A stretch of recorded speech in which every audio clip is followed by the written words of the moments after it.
My name is Tambagahan. I am an entrepreneur. I am a minister, a father, I'm a husband, a follower of Christ. About 7 years ago, so in November 2007, God radically encountered me, gave my life to Him fully after being raised in the church and claiming Jesus with my mouth, but never really living for Him. I was raised in the church, but my story is in about 6th grade is when I started smoking weed. My parents were divorced.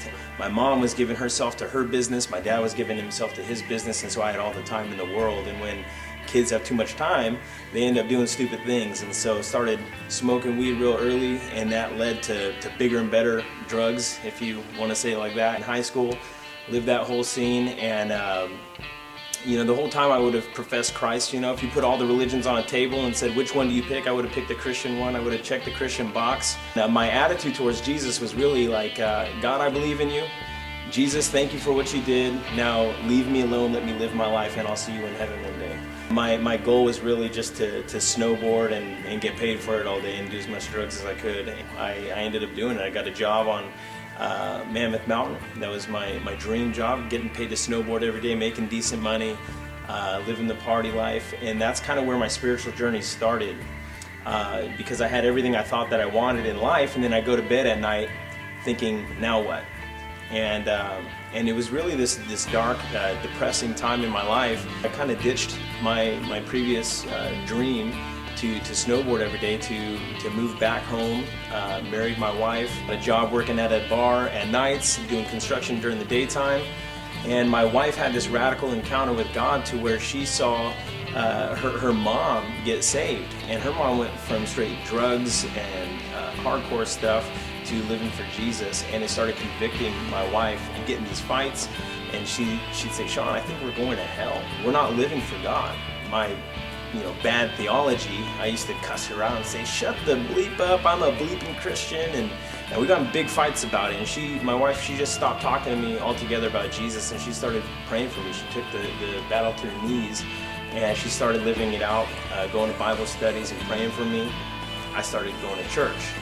And keep in mind, the first time I went to this church was on an Easter Sunday. My wife drugged me out of bed, said, we're going to church, it's Easter. I just got off work at the bar at 3 in the morning, hammered all night, so I'm still drunk, going to church. I couldn't even make it inside, and throwing up hungover in the parking lot. That was my first church experience, going to this church. And now I'm on my mother-in-law's couch, going out of respect. And when the preacher was talking, it was like I was hearing the gospel for the first time. Even though I was raised in church, I never really remember feeling sorry for my sin. But that day, all the excuses and everything that I had said against living for Jesus or justifying why I didn't have to live for Jesus, He answered. It was basically me and the pastor. That was it. And He was talking directly to me. I remember feeling so convicted of my sin. And I knew for a fact that even though I professed Jesus with my mouth, that I would have gone to hell if I were to die that day. And that was one of the hardest realities for me to come to grips with, is the fact that even though I called myself a Christian, I would have spent eternity in hell if I were to die before that day. I just remember that this decisive moment where God was drawing me and basically saying, Sean, you can play all the games you want. I'm not playing any games with you. I remember that I deserved to go to hell, yet Jesus died for me, and I was willingly living in the things that sent Jesus to the cross to be able to forgive me of all the things that I loved. The pastor at that day, he did an altar call, and it was just a standard, come to the front of the church if you want prayer, if God's doing something in your heart. And it took all the pride and arrogance and just all of that, setting it aside, to have the strength to get up out of my seat and walk to the front of that church. And there was a lady there, I remember she asked, what do you want prayer for? And in my mind, I'm thinking, like, didn't you just hear this guy talking the whole time? But the words that came out of my mouth were, I need strength to change the things that I can't change on my own. And I'll never forget that, because in my heart, what I was saying is, God, I love my sin. But for the first time, I hate the fact that I love my sin.